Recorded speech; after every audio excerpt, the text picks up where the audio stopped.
Que les bendiga, mis hermanos. Vamos a abrir Apocalipsis, capítulo 2.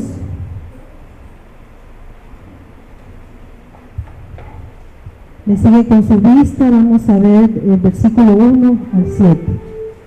La palabra del Señor dice de la siguiente manera: mensaje a las 7 iglesias, el mensaje a Éfeso.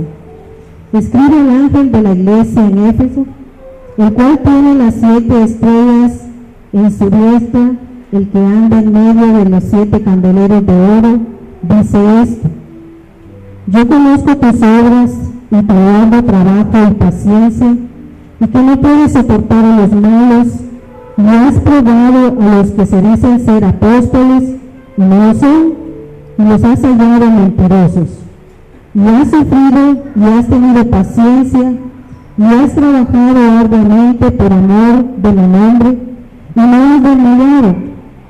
Pero tengo contra ti que has dejado tu primer amor. Recuerda, por tanto, de dónde has caído, y arrepéntete y haz las primeras obras, pues si no, vendré pronto a ti y quitaré tu candelero de su lugar si no te hubieres arrepentido. Pero tienes esto, que aborreces las obras de los nicolaitas, las cuales yo también aborrezco. El que tiene oído, oiga lo que el Espíritu dice a las iglesias. Al que venciere, le dará comer el árbol de la vida, el cual está en medio del paraíso de Dios. Amén.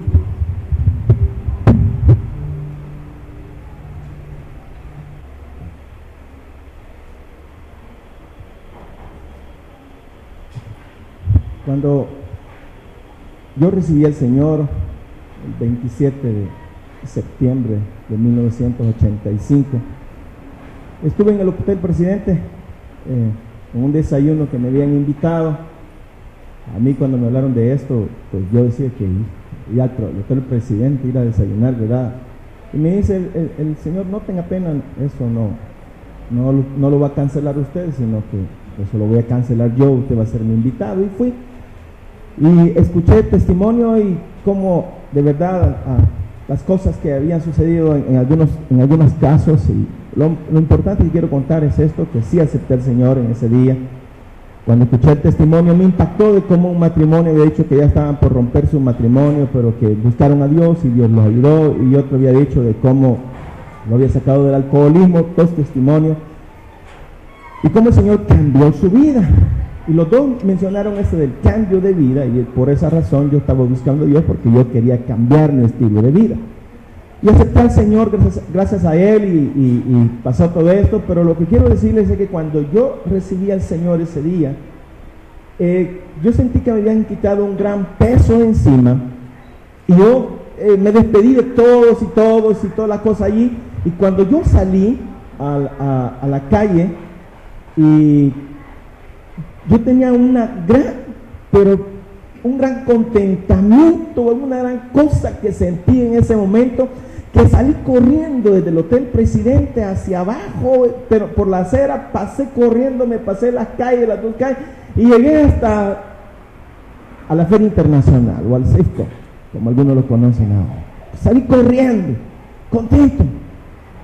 Y ahí yo quería salir corriendo todavía hasta la terminal de Occidente, porque ahí había dejado yo el bus y toda la cosa. Y la cosa es que iba corriendo para abajo cuando en eso venía la 34, y pues ahí me subí, ¿verdad? Y ya me pude ir para la terminal. Pero lo que quiero decirles es cómo yo salí corriendo de todo eso, contento. Cómo yo llegué contándole a los empleados y les decía: acepté a Cristo. Y no entendía muy bien qué era aceptar a Cristo, pero yo estaba contento que había aceptado a Cristo. Y algunos me dijeron: ah, qué bueno, te felicito, esto y lo otro. Otros se reían de mí y me dijeron: este es un nuevo hermano arrepentido. Y no sé, comenzaron ellos a molestarme y todo eso, y pues no me importaba, yo estaba contento. Yo, de veras, algunos, repito, me felicitaban, otros se burlaban, otros me daba pena, y otros decían: ya te va a pasar, ya esto y lo otro. Ellos no entendían, ninguno de ellos, al igual que yo, todos un montón de ignorantes de lo que son las cosas del Señor. Y así fue como yo al Señor le busqué y lo encontré. Y yo tenía una sed, pero de conocer de Dios, y comencé a leer, Y yo me levantaba todos los días a las 5 de la mañana, por cuanto ya a las 5:50 tenía que estar en la terminal de ahí de Zacatecoluca. Y me bañaba rápido y toda la cosa. Sin embargo, a veces eran las 2, 3 de la mañana, yo leyendo la Biblia. Yo tenía ese deseo de conocer de Dios y conocer a Dios y toda la cosa. Y mi papá a veces se levantaba al ver la luz encendida y me decía: Alberto, vos ya tenés que irte a las 5, tenés que levantarte, dormir aunque sea un ratito, si no vas a chocar. Sí, papá, ya voy, que no sé qué. Y yo tenía esa cuestión así. Yo sentía todo eso. Estaba todo eufórico. No entendía lo que me pasaba. Solo sabía que había encontrado a Dios. Y mis hermanos, estaba en mi primer amor. Muchos dejaron de viajar conmigo porque ella me había hecho un aleluya. Toda la música loca que ponía ya no la ponía a veces alabanzas. No había tanta alabanza como ahora. Estanislao estaba en aquel entonces, ¿verdad? Él es Medina, el hermano Medina también comenzaba. Marcos Vidal comenzaba a dar sus pininos, igual que el Chaparrito, ¿verdad? Entonces, no teníamos mucha música como hoy, como tanta variedad, pero yo ponía y la gente dejaba de viajar conmigo, que ya me había hecho un aleluya, me había arruinado yo. Y no me importaba. Repito, estaba en mi primer amor. Y yo sé que al contarles esto, algunos de ustedes se recordaron también cuando vinieron a Cristo. Tal vez para los que se han criado aquí en la iglesia, dicen: no, yo pues estoy aquí, yo no he sentido eso, y todo ese montón de cosas que a veces uno piensa que no, uno no tiene nada, pero hay muchas cosas, pero no quiero meterme en eso sino otro día, pero ahorita es eso, el primer amor. ¿Se recuerda usted cuando usted aceptó a Cristo? Cuando usted tal vez venía del mundo y aceptó al Señor. Algunos de ustedes tal vez sufrieron. Algunos de ustedes pagaron el precio de ser creyentes. Algunos de ustedes sabían que de verdad la gente se iba a burlar de usted, pero sabían que valía la pena. Valía la pena. Buscar a Dios vale la pena. Encontrar a Dios vale la pena. Estaban también ustedes en su primer amor. Y de esto trata esta carta, del primer amor. Cuando Cristo es primero, cuando los hermanos son primeros, entonces, mis hermanos, eso es algo que nosotros debemos de tener en cuenta. Ya ustedes tienen abiertas sus Biblias ahí en la carta, en el libro de Apocalipsis, en el capítulo 2. Éfeso, mis hermanos, era una iglesia, una ciudad grande, portuaria, una ciudad donde de verdad había mucho comercio y religiosidad. Había allí el templo, ustedes saben, la vez anterior lo sacó el hermano Alex, dónde está, cómo era el templo, cómo era la diosa Diana. Y mis amados, había allí en ese templo más de 1000 prostitutas sagradas para la fertilidad y ese montón de cosas que realmente es una inmoralidad lo que ellos estaban haciendo. El ambiente de esta ciudad estaba lleno de materialismo porque era una ciudad muy rica, tenía mucho dinero. Y una de las cosas que a veces arruina las iglesias es el dinero, cuando no se tiene la madurez para poderla manejar el dinero. Pero la verdad es que era así, era una ciudad muy inmoral, y allí en ese ambiente difícil, adverso, nace esta iglesia. Y cuando Pablo le escribe a esta iglesia, hay 3 cosas que él destaca en esta iglesia: cómo ellos tenían fe, cómo ellos tenían esperanza y cómo ellos tenían amor. Ese amor, cuando Pablo está hablando, la iglesia estaba naciendo. Ahorita que se escribe esta carta, está más o menos ya esta iglesia como de 40 o 50 años. Así que esta iglesia ya tiene por lo menos 50 años. Y ven ustedes cómo es posible que esta iglesia comience con eso y ahora después, a sus 50 años, tal vez los líderes que estaban al principio ya no estaban, tal vez ya habían muerto y ahora habían nuevos líderes, y cómo a veces eso daña a las iglesias también, cuando debería ser todo lo contrario. Los que quedan después de nosotros, por la enseñanza de nosotros, deberían de ser mejor que nosotros, y otros mejor que nosotros, y mejor que nosotros. Si quisiéramos que nuestros hijos fueran mejor que nosotros, sus papás, y que nuestros nietos fueran mejor que ellos, y así mejor, deberían los hijos de Dios de ir mejorando. Sin embargo, a veces, lastimosamente, se empeora.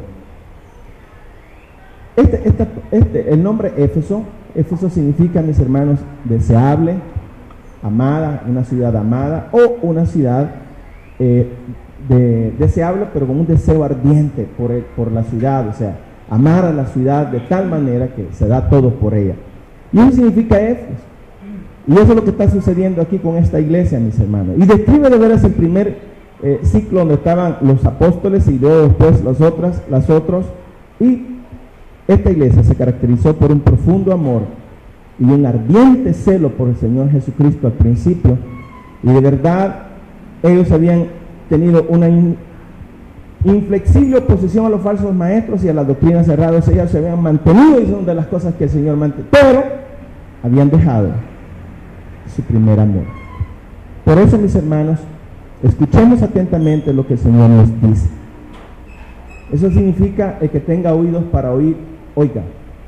Eso significa, mis hermanos, escucha atentamente, porque para eso tiene oídos, y de acuerdo a lo que yo le enseño, dice el Señor, así viva, porque si no le va a ir mal, y ahí mismo lo dice el Señor. Entonces, pues nosotros tenemos que escuchar atentamente lo que el Señor nos dice a través de su palabra, a través del Espíritu Santo, a través de un consejo de un hermano, de mil formas, o a través de las experiencias, como hemos visto en la clase de escuela dominical. Y entonces, mis amados, nosotros tenemos que escuchar atentamente lo que el Señor nos dice, y primero Él describe su relación con nosotros. Y oigan lo que dice la palabra del Señor ahí. Escribe al ángel de la iglesia en Éfeso. Fíjense, no dice la iglesia de Éfeso o la iglesia Éfeso. Nosotros le hemos puesto los nombres, ¿verdad? Pero antes era la iglesia que está en tal lugar, y hoy, para diferenciarlo nosotros de tantas iglesias, porque hoy sí hay más iglesias, entonces nosotros les ponemos nombre a las iglesias.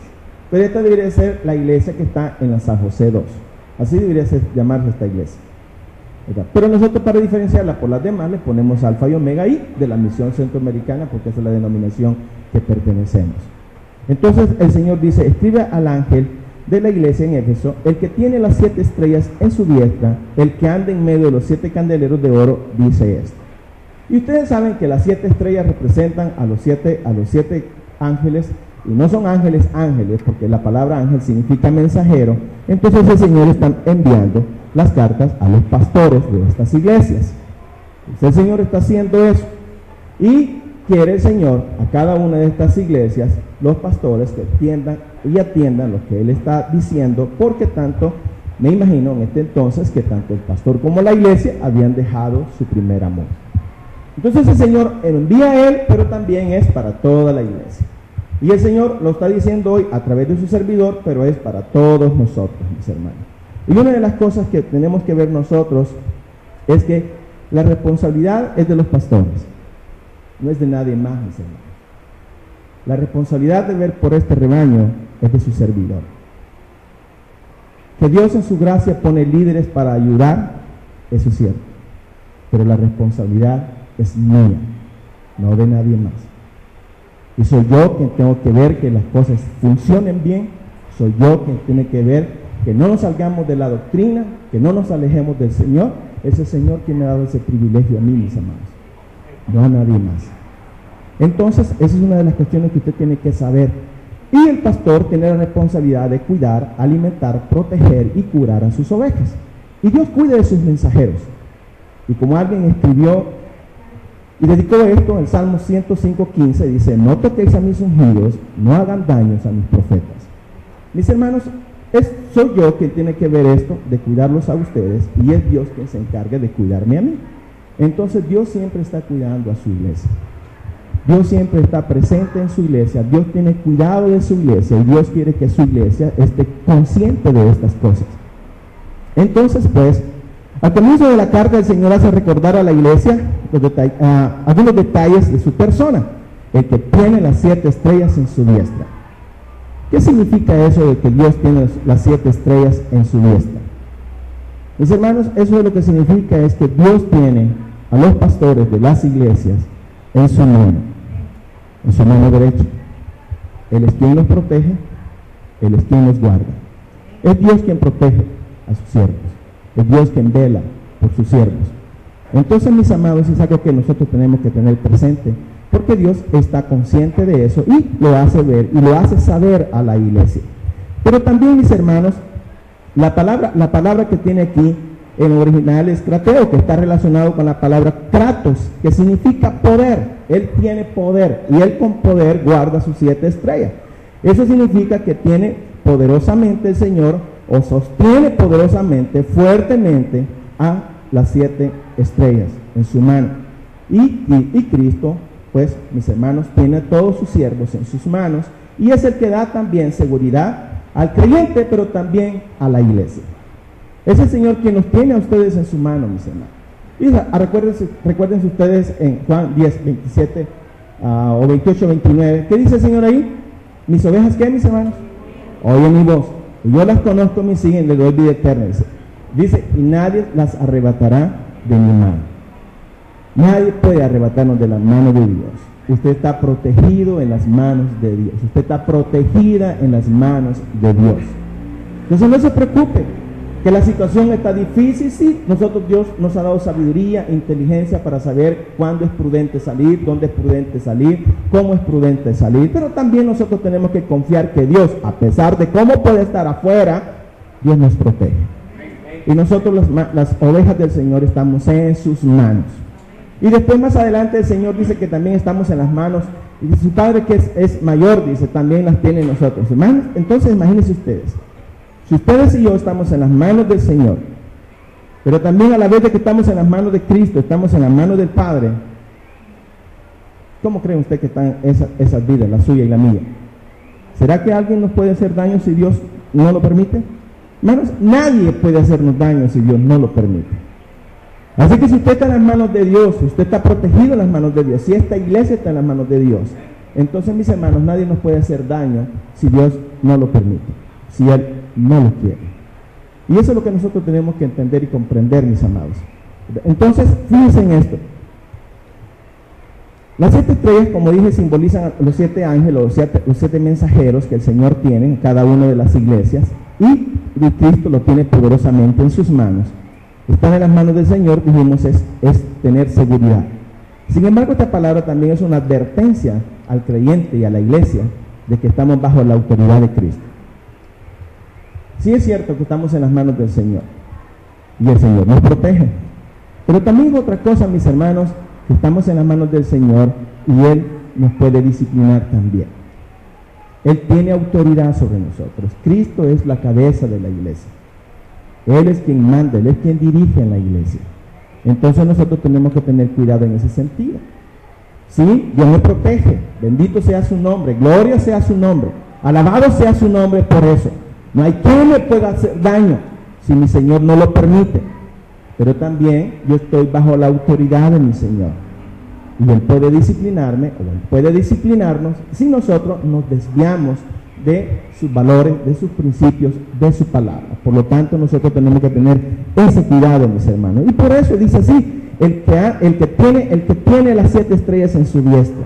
Y mis hermanos, esto pues nos hace reconocer y recordar eso. Estamos en las manos de Dios. Pero también miren otras cosas, mis hermanos.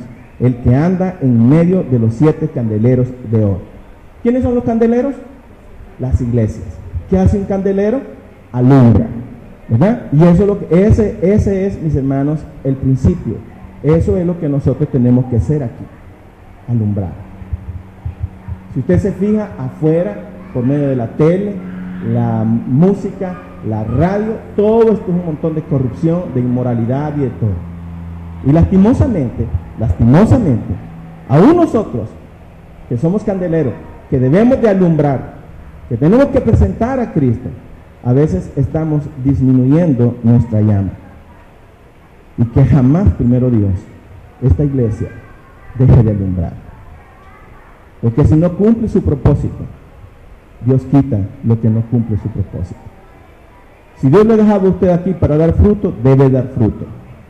Si Dios ha dejado esta iglesia aquí, en este lugar, aquí cualquiera puede decir, los hermanos, esta casa la que estaba desocupada en ese momento, y gracias a Dios los hermanos vinieron y pues la alquilaron, y después costó un mundo comprarla, y después costó un mundo hacer este templito que tenemos y toda la cosa. Hermanos, todo está bajo la autoridad de Dios. Todo está en el plan de Dios. Dios tenía un plan para esta iglesia, para usted y para mí, aquí en este lugar, para que nosotros alumbremos.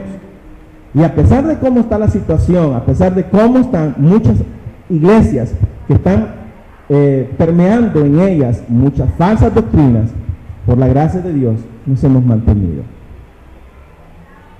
Y yo espero, mi Señor, que usted jamás se desvíe de la sana doctrina, que jamás haga una mala interpretación de la palabra solo para respaldar lo que usted quiere. Que de verdad nosotros nos mantengamos en esto, mis hermanos.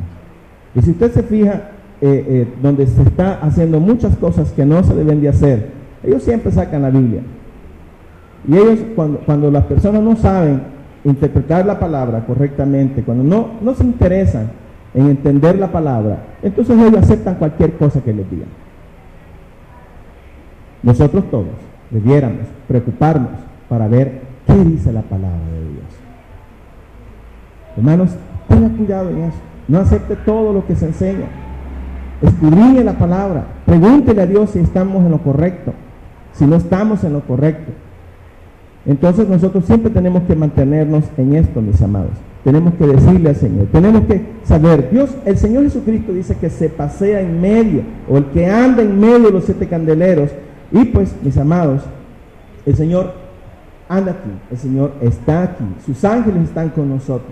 Entonces usted no crea que Dios no sabe lo que usted está haciendo. Dios sabe lo que usted está haciendo. Dios conoce su corazón. Dios conoce lo que está haciendo afuera usted, fuera de acá. Dios conoce lo que estamos haciendo acá. Dios sabe si nosotros somos gente sin vergüenza, gente hipócrita, gente perversa, gente inmoral, gente lasciva. Dios sabe todo eso. Si nosotros estamos robando, Dios lo sabe, ¿no? Entonces es una de las cosas que usted debe saber. Es lindo saber que Dios me tiene en sus manos, pero también es, mis hermanos, y ahí cuidado, preocupante saber que Dios también puede reprenderme.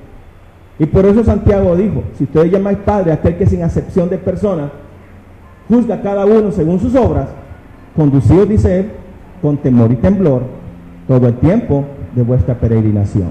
Mientras estemos aquí, sepamos conducirnos.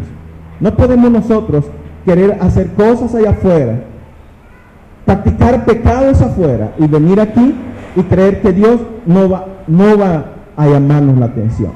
Esta iglesia era la iglesia, o la mayoría de ellas, los que estaban haciendo estas cosas. El Señor sabe lo bueno y lo malo que estamos haciendo. Y el Señor nos dice lo bueno, nos dice que bueno, y ahí lo vamos a ver, ¿verdad?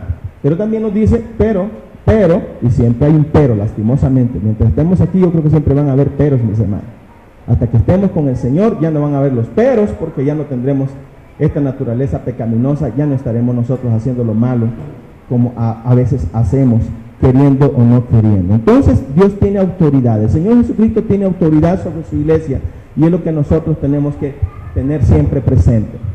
Dios tiene conocimiento de esto. Dios tiene protegido a sus siervos. Dios tiene protegido a su iglesia. Dios tiene autoridad sobre su iglesia.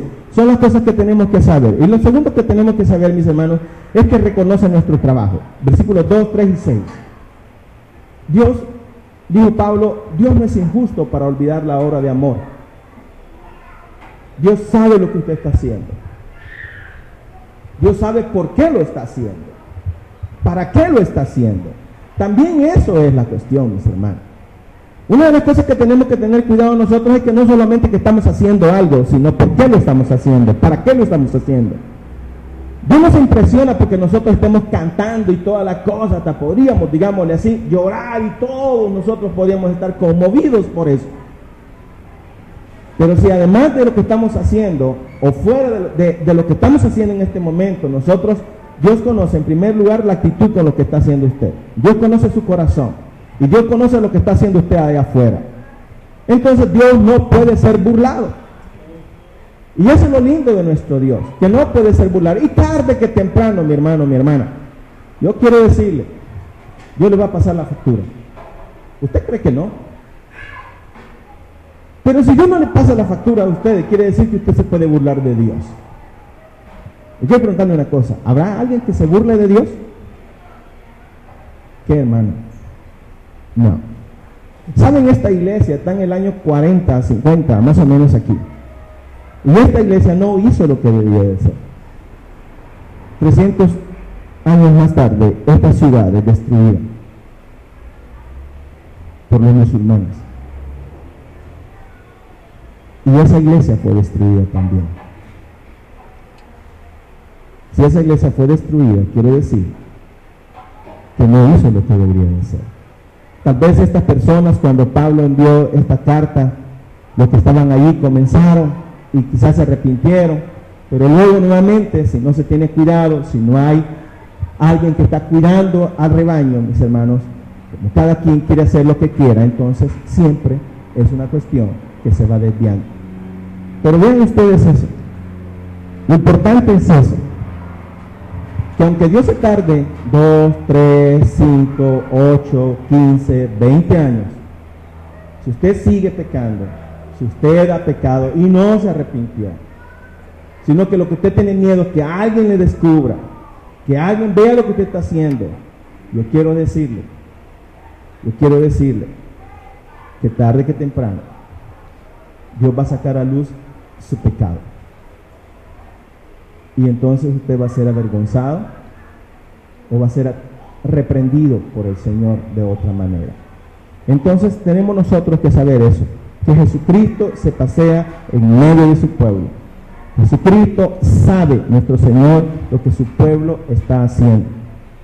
Así que, mi hermano, mi hermana, si usted no quiere sufrir las consecuencias, tenga cuidado. Entonces el Señor, repito, conoce nuestro arduo trabajo. Eso es lo que el Señor sabe, ¿no? Dice, yo conozco tus obras. Y no hay nadie más que el Señor, mis hermanos, que conoce lo que su pueblo está haciendo. Dios sabe lo que usted está haciendo. Sus obras buenas y malas, Dios las conoce. Y Dios le va a pesar. Y de acuerdo a lo que usted está haciendo, así el Señor le va a pagar, tarde que temprano. Entonces es una de las cuestiones que usted tiene que saber. El arduo trabajo, mis hermanos, no significa que lo que yo conozco tu arduo trabajo. Probablemente esta iglesia era buena para evangelizar. Esta iglesia era buena para enseñar la enseñanza entre los creyentes de ahí de Éfeso, porque tenían buena doctrina ellos. Habían probado a los falsos profetas, a los falsos apóstoles, y los sacaron, ¿no? Ellos, de verdad, ellos sí, tenían un cuidado pastoral. El discipulado de los creyentes ahí estaba. Eso el Señor lo sabe.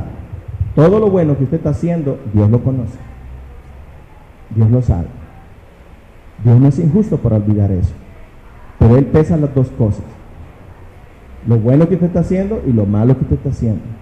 Y el Señor le dice, deja de hacer lo malo y sigue haciendo lo bueno, porque si no, te voy a pasar la factura. Entonces es una cuestión que usted tiene que tener cuidado en ese sentido. Tu arduo trabajo, fíjense. Yo conozco, dice el Señor, tus obras y tu arduo trabajo. El Señor conoce todo eso. Pero también dice el Señor, conozco tu paciencia. Paciencia porque en ese tiempo el pueblo estaba siendo perseguido. Paciencia porque en ese tiempo los mataban. Habían sufrido mucho y ellos habían perseverado. Paciencia bajo la persecución, paciencia en la vida, en el servicio cristiano. Lo bueno de esta iglesia es que no había desmayado. Eso es lo bueno de esta iglesia. No había desmayado, mis hermanos. Es lo lindo. Hoy nosotros estamos de verdad también. Ya no es como en ese entonces que mataban físicamente. Ahora, también están matando, ¿verdad? Pero no, la iglesia en sí no está siendo perseguida por eso. Pero sí también el diablo está usando otros métodos muy astutos, muy sutiles, para que la iglesia deje de ser el faro que debe ser, o el candelero que debe de ser. Entonces, mis hermanos, tenemos nosotros que tener paciencia en medio de todas estas cosas. No digan ustedes, pero es que Dios no hace nada porque no cambia el país. Qué rato que se está hablando de tomando nuestra nación. Qué rato que estamos orando por eso. Qué rato que venimos orando por esta iglesia. Que no es que tenga paciencia. Dios está haciendo algo. Dios desde que comenzamos a orar, Dios comienza a trabajar. Dios comienza a trabajar en su vida, en la mía. Dios está haciendo algo. Esta iglesia está cambiando poco a poco. No es la iglesia que estábamos hace 7, 8 años, hermanos. Es bien diferente esta iglesia, ¿no? Es bastante diferente. Y Dios sabe eso. Y a pesar de cómo sé que ustedes han pasado por esas tentaciones, nosotros los pastores pasamos por esas tentaciones, al ver cómo este tipo de gente llenan estadios, llenan iglesias, y la iglesia a veces uno dice, ay, esto está bueno, hay que hacer encuentros, hay que hacer esto y lo otro, y uno quiere hacer un montón de cosas y todo eso, pero gracias a Dios el Espíritu Santo dice, cálmate, ¿verdad? Mantente en la sana doctrina, mantente en lo que sabes que es bueno, deja de hacer lo que no te vayas por ahí, porque uno se emociona, hermano, uno ve eso y uno lucha contra esas cosas, y sé que ustedes han luchado.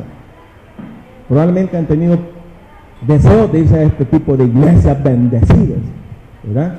Donde los pastores hacen milagros y hacen un montón de cosas, ¿verdad? Hablando de milagros, estaba viendo yo dos videos, uno de Benny Hinn y el otro de Guillermo Maldonado, uno en Venezuela y el otro en el Perú. Y Benny Hinn estaba en Venezuela y llegó una señora viejita con una silla de ruedas, ¿verdad? Y ella decía que es de Argentina. Y yo venía, dice ella, porque dice que tenía 6 años, imagínense ustedes, 6 años en silla de ruedas. Y yo le vi las piernas y las tenía parejitas. Cuando yo estuve, que me operaron esta rodilla, mis hermanos, acá, que estuve como 3 meses sin usar esta cosa y usaba muletas, las piernas se enflaquecen. Y yo tenía una pierna bien delgada y una pierna bien gruesa. Y esa maestra las tenía cabalitos. Yo dije, ¿qué? Y cabal, ¿verdad? Lo que estaban diciendo. Pero esa señora llegó y le hacía todo así, la señora. Es que de veras se burlan de la gente, se burlan de nosotros y se burlan de Dios. Y esa señora decía que tenía 6 años de estar en silla de ruedas. Y yo dije, no tiene 6 años. Una gente de 6 años en silla de ruedas, sus piernitas se le ponen bien flacas, bien delgadita. Yo tuve un compañero de estudios en Clemente Mejía, y él era muy delgadito de sus piernas, porque él no las podía usar, andaba en silla de ruedas. Así es que mis amados no lo tienen. Pero quiero decirles que esta señora, y Benny Hinn hasta la hacía así, la botaba y toda la cosa, y la puso a correr y todo eso. Eso fue en Venezuela. La misma señora en el Perú, ahí estaba Guillermo Maldonado. Y llega la señora otra vez diciéndole que ella había llegado y que lo había buscado, porque a donde ella iba también buscando su milagro, y ahora había llegado su milagro. Ya tenía 6, y dice lo mismo. Tengo 6 años de tener silla de ruedas, soy de Argentina, la señora es de Argentina, si se le nota en su hablado que es argentina, y dice, yo hoy he encontrado mi milagro, ¿no? Y entonces la ponen a caminar, y Guillermo y toda la cosa, y la ponen, y mis hermanos, uno dice, wow, ¿verdad? De verdad, ¿qué le ganas?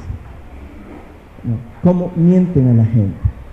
Y entonces hay muchas iglesias, mucha gente, que al ver estas cosas, dicen, no, de verdad que estos son los verdaderos ungidos de Jehová, a esto, porque hagámonos miembros de esta iglesia. Cuando realmente todo es un show, todo es algo montado para poder ellos enriquecerse. Y son de los pastores más ricos. Solo George Mayer tiene un capital de más de 3 millones. Benny Hinn tiene un capital de más de 10 millones de dólares. Copeland tiene más millones que Benny Hinn. Uno que tiene como 7 millones es Joel Osteen. Mis hermanos, ahí, gracias a Dios, para eso está el internet. Y lo bueno es que algunos lo ocupamos para cosas buenas, ¿verdad? Hay otros que solo para entretenerse, lástima. Busquen, hermanos, y viera cuánto se encuentra ahí de noticias mundiales. Si tuviéramos que comprar todos esos libros y toda la cosa y todos esos videos, sería un pistarrajal grandísimo que tendríamos que gastar. Pero ahí están. métase en obrero.fiel o en YouTube, busque Fuego Extraño o Neopentecostalismo y va a ver usted cuánto en la música, en las predicaciones, en todo ese montón de cosas, cómo se ha metido esto y cómo se ha tergiversado eso. Y ya que yo voy allá, ya vamos a comenzar y lo vamos a tener también nosotros acá, mis hermanos, porque han dado investigando en todo eso. Entonces, pues, esta iglesia había tenido paciencia en la persecución, paciencia en todo eso. Nosotros hemos tenido paciencia en ese sentido de no irnos donde no debemos de irnos, mis hermanos. Y una de las cosas que también es la disciplina eclesiástica en la iglesia, ¿no? La disciplina en la iglesia, mis hermanos, que dice el versículo 2, el 6 dice: pero tienes esto, que aborreces las obras de los nicolaítas, las cuales yo también aborrezco. Pero el 3 dice, el 2 el que dice así: soportar los malos, y has probado los que dicen ser apóstoles y no lo son, y los has hallado mentirosos. Entonces, mis hermanos, una de las cosas que usted puede ver allí que dice: y tú aborreces las obras de los nicolaítas. Y honestamente nadie se pone. Orígenes habló que este nicolaíta era un Nicolás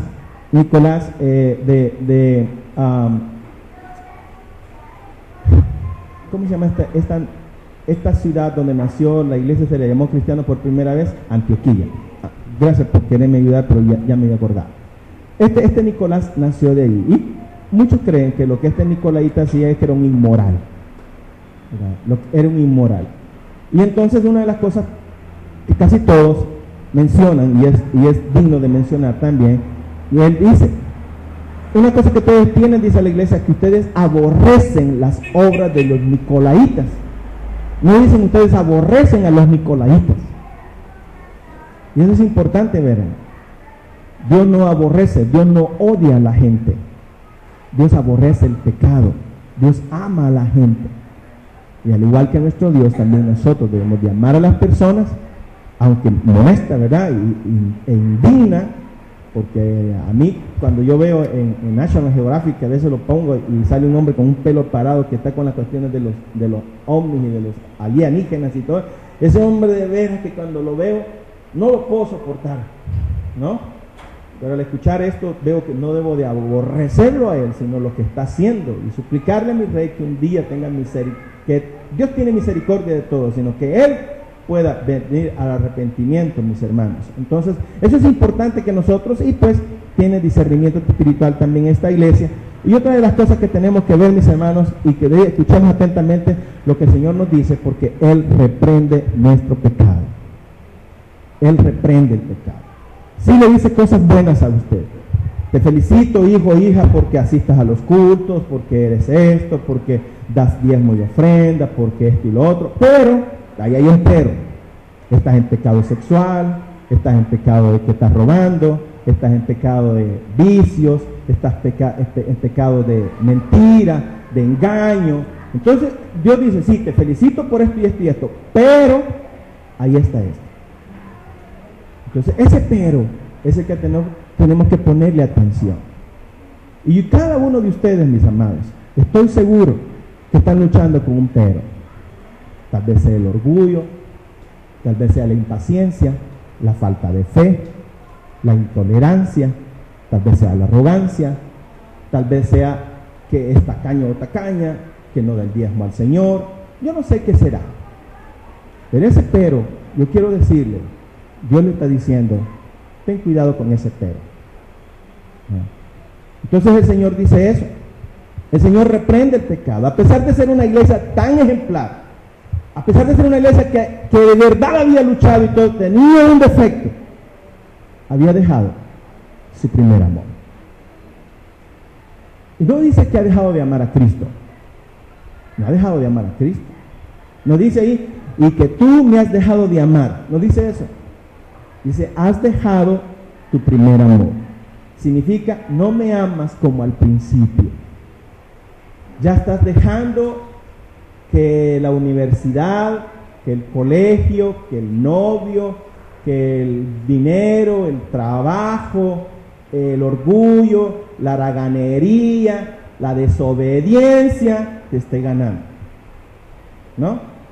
Muchos, Dios nos dice, van a evangelizar y no vienen a evangelizar. Dios le dice que tiene que diezmar y usted no diezma. Entonces Dios nos dice muchas cosas y nosotros no lo queremos hacer. Yo quiero decirle que ese pero que usted está pensando en ese ahorita, es el que Dios por eso le está diciendo hoy a través de su palabra, que piense en ese pero. Y el Señor nos dice esas cosas. Miren usted lo que dice: pero tengo contra ti que has dejado tu primer amor. Y la verdad, mis hermanos, es que la lucha por mantener la sana doctrina, a veces encontré esto aquí y me gustó mucho y por eso lo copié. Dice: ¿qué cosas provocan el abandono del primer amor? Tal vez la lucha por mantener la sana doctrina. Está tan preocupado de andar estudiando, de andar esto sí, que ya no tiene tiempo de estar con Dios. También puede ser la lucha por mantener la santidad. Está tan preocupado de no querer perder un pecado y toda la cosa y esto y lo otro, que ya no tiene su tiempo con Dios. El mucho trabajo también le quita el tiempo para estar a solas. El mucho estudio le quita el tiempo para estar a solas al Señor. Y usted va perdiendo su primer amor, va dejando que el Señor sea el primero. ¿Cuál es el primer y más grande mandamiento, hermanos?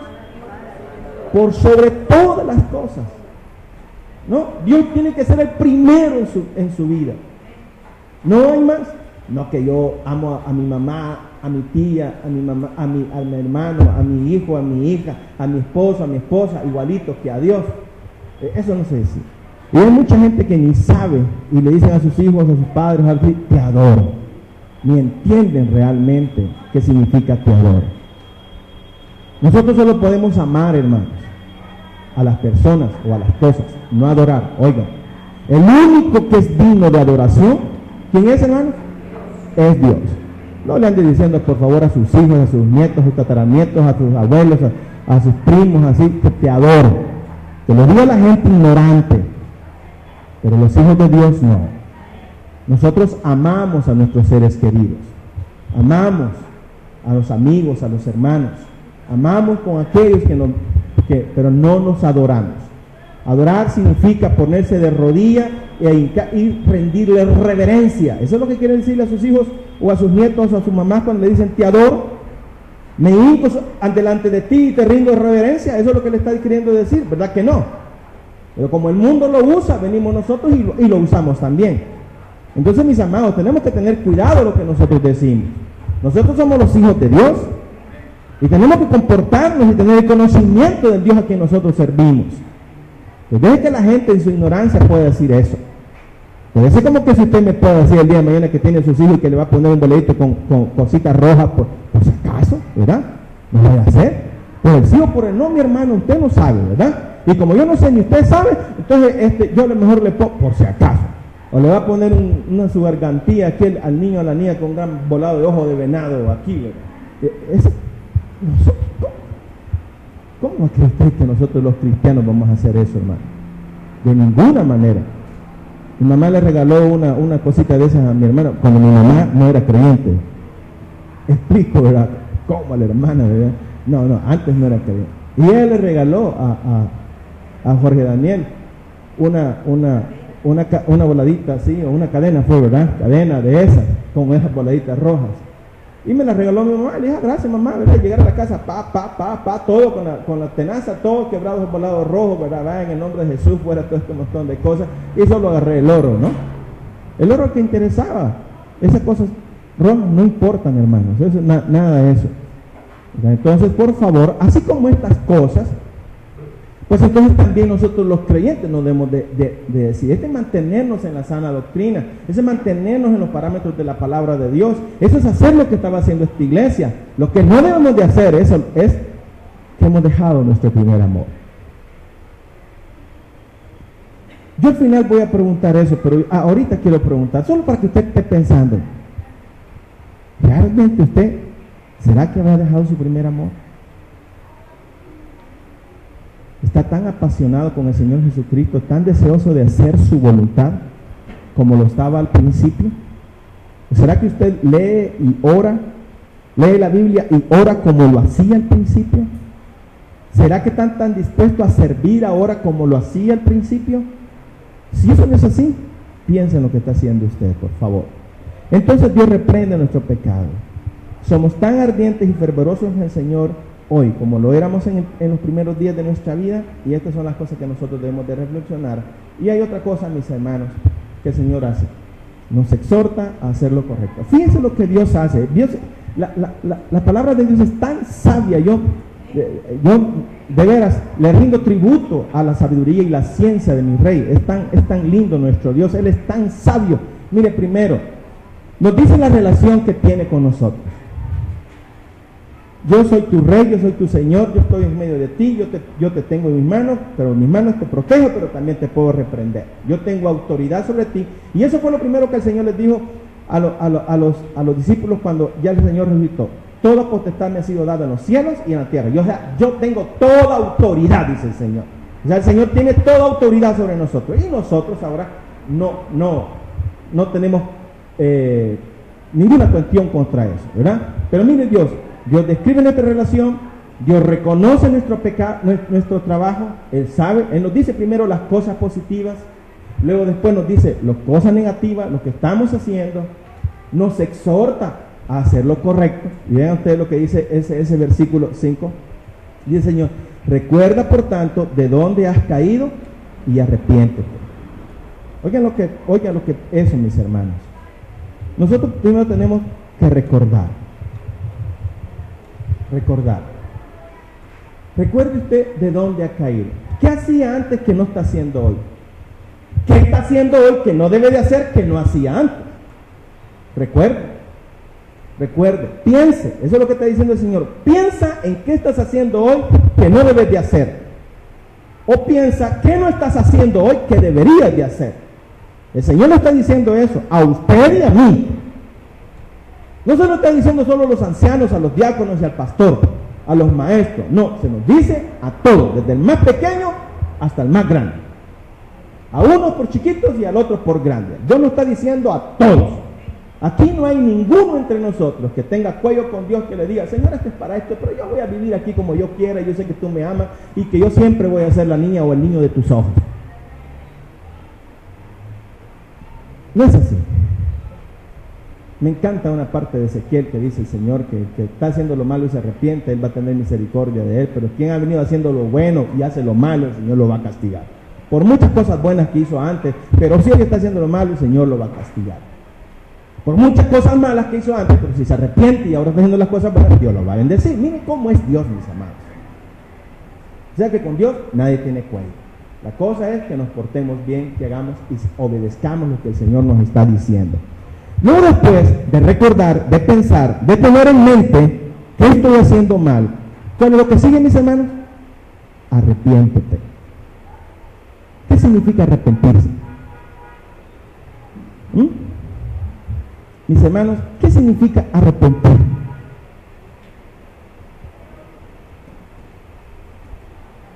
¿Sabe usted que la palabra arrepentir viene de la conversión? ¿Sí? Cuando usted se arrepiente, se convierte. Porque lo primero es que usted reconoce eso y después da media vuelta. Conversión significa dar media vuelta. Entonces esa es la cuestión. El Señor dice, mira lo que estás haciendo. Eso no me gusta, dice el Señor. Ten en mente lo que estás haciendo, que tú sabes que no me gusta. Y luego después que dice el Señor, arrepiéntete. Que te duela y que sientas el deseo de dar media vuelta a eso. Usted está yendo en este camino y el Señor dice, no. Ese no es el camino que yo te he dejado. Ese no es el camino por el que yo quiero que tú sigas. Eso es lo que le está diciendo Dios ahorita, hermano. Mira lo que estás haciendo. Mira de dónde te has desviado. Arrepiéntete significa darle media vuelta a esta cosa y vete por donde yo vivo. Eso le está diciendo a usted Dios, hoy, a usted y a mí, a todos. El que tenga oídos va a decir más alto al Señor. Sea sabio, sea sabia, porque Dios un día le va a pedir cuentas y va a llorar, y va a llorar, y va a llorar, se lo aseguro. Porque los que han pecado y han desobedecido han llorado. En la Biblia hay muchos ejemplos. Se han lamentado, han muerto. Y nosotros no somos mejores que ellos. entonces tenemos que tener cuidado. El Señor dice, arrepiéntete y haz las obras primeras. Vuelve a hacer, vuelve a vivir como antes estabas viviendo. Haz nuevamente lo que estabas haciendo antes. Entonces, mis hermanos, Dios le está diciendo eso. Dios le está diciendo y le exhorta a hacer lo correcto, porque si no, viene castigo. Viene castigo. Oiga lo que dice la palabra, ¿no? Pues si no, dice el Señor, vendré pronto a ti y quitaré tu candelero de su lugar si no te hubieses arrepentido. Si usted, como le dije a usted, Dios va aquí y le dice, no, medita, piensa un ratito, ¿dónde vas? Te has dejado el camino correcto, ese es el camino correcto, vas por un camino que no, mira de dónde has caído, mira lo que estás haciendo hoy. ¿Qué dice el Señor? Arrepiéntete, vuelve al camino, ¿sí? Vuelve y comienza a hacer las obras que antes estabas haciendo. Aprende a vivir nuevamente como antes estabas viviendo. Haz ahora lo que antes hacías, como me buscabas, como orabas, como me servías, como me cantabas, como esto y lo otro, como eras obediente, como eras esto y lo otro, todas esas cosas el Señor dice. Entonces el Señor da una advertencia. Porque si no, dice el Señor, si no te has arrepentido, si no volviste aquí, sino que sigues en tu necedad, si sigues en tu necedad, oiga lo que dice, quitaré tu candelero de su lugar si no te hubieses arrepentido. Mis hermanos, que Dios quite su candelero de su lugar significa que esta iglesia, dos cosas. O Dios nos puede dejar como que seamos un club y vamos a estar aquí, dizque cantándole al Señor, pero el Señor ya dijo que no recibe nada de nosotros. Y cuando el Señor dice que Él cierra sus ojos y cierra sus oídos a esto, es igual como se lo dijo a Israel. Por más que clames, dice el Señor, no te voy a escuchar. Por más que después estemos llorando y toda la cosa y queramos que Dios otra vez levante esta iglesia, si Dios dice ya no, ya no. Y entonces seguiremos aquí nosotros de necios. Y vamos a cantar y toda la cosa y todo eso y todo aquello así, pero nosotros no estamos haciendo nada para Dios. Ya Dios nos dejó a un lado. Y tarde que temprano esta iglesia ya nos va a alumbrar. Poco a poco nos vamos a ir desintegrando, pleitos, esto y lo otro, y la iglesia poco a poco, tal vez unos 4, 8, 10 se van a quedar, pero ya no va a pegar golpe. Ya no va a iluminar, porque Dios nos ha abandonado. Si esta iglesia abandona su primer amor, corre ese riesgo. Si no es la iglesia, sino que unos entre nosotros son los que están así, que se agarren, porque Dios sigue con su iglesia. Aquí era la iglesia, empezando desde el pastor, era la iglesia la que había hecho eso. No es aquí como más adelante en otras cartas, pero hay unos pocos entre ti, eso no lo dice. Entonces era la iglesia la que estaba así. Pero si dentro de la iglesia solo son unos pocos, Dios trata con los pocos, no con la iglesia. Entonces aquí en este caso es la iglesia, ¿no? Y entonces el Señor dice eso. Y el Señor nos proviene del castigo. Y tenemos que hacer eso, y para que no castigarnos, el Señor nos dice eso, nos proviene eso, si no lo hacemos nos va a castigar, pero el Señor promete algo: recompensará a aquel que lo obedezca.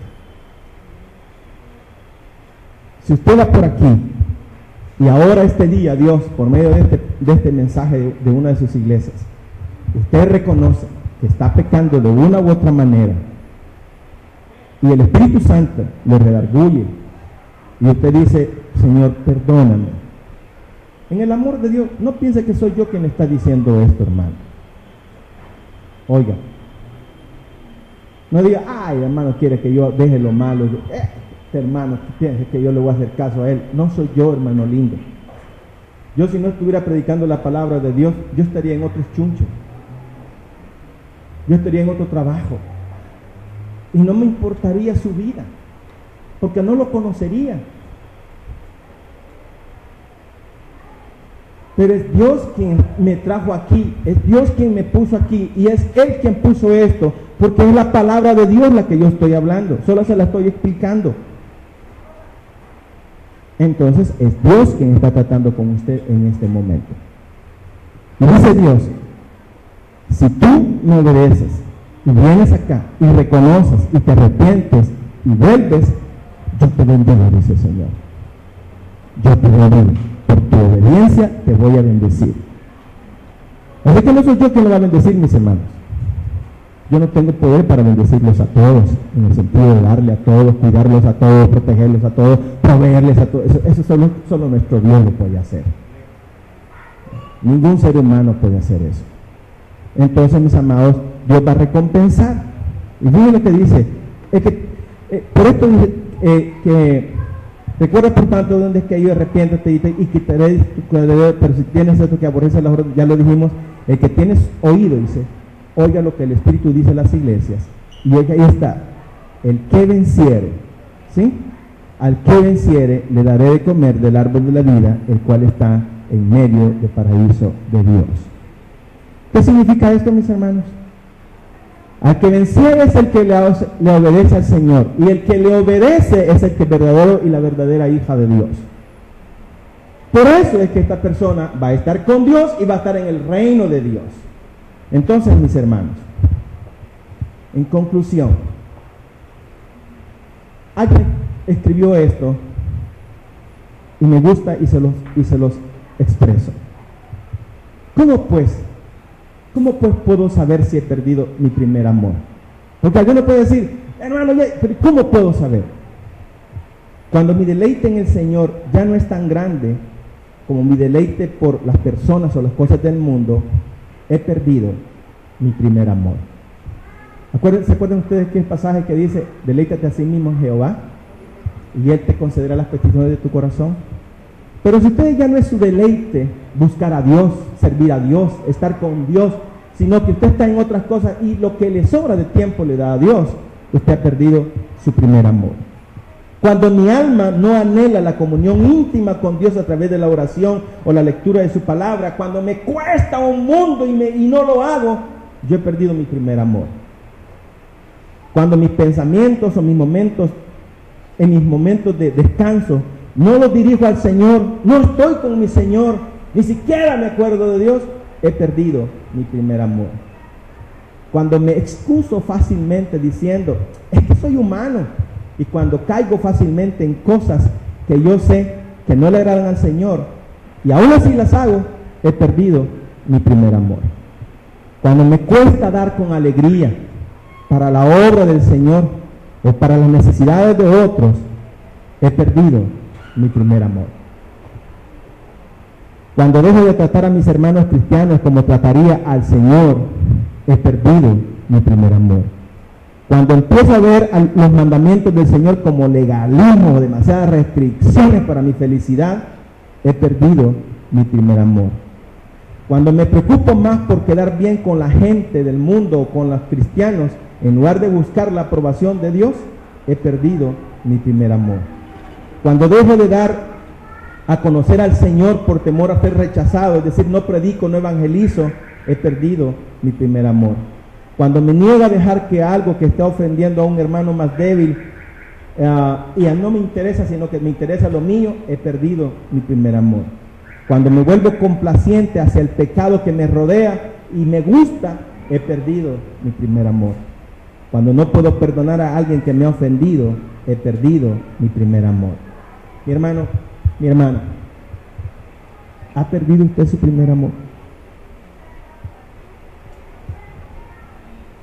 Ya no es Cristo el primero en su vida, es su papá, son sus hijos, son su trabajo, es usted misma, son los estudios, son los amigos, es la novia o el novio. ¿Qué es lo que está ocupando el primer lugar en su vida? Si es Cristo, adore al Señor y usted va por buen camino para ser bendecido. Si no es Cristo, yo quiero decirle, el Señor puede venir pronto y le va a llamar a cuentas. Vamos a orar. Papá, muchas gracias por tu palabra. Muchas gracias por tu misericordia. Quiero agradecerte, Señor, lo que tu palabra nos enseña. Quiero suplicarte, mi Señor, que perdones nuestra maldad y nuestro pecado y nos ayudes. Gracias, Señor, porque nos enseñas tu palabra. Gracias, Señor, porque nos dices lo que debemos de hacer y lo que debemos de evitar. En Cristo Jesús. Amén.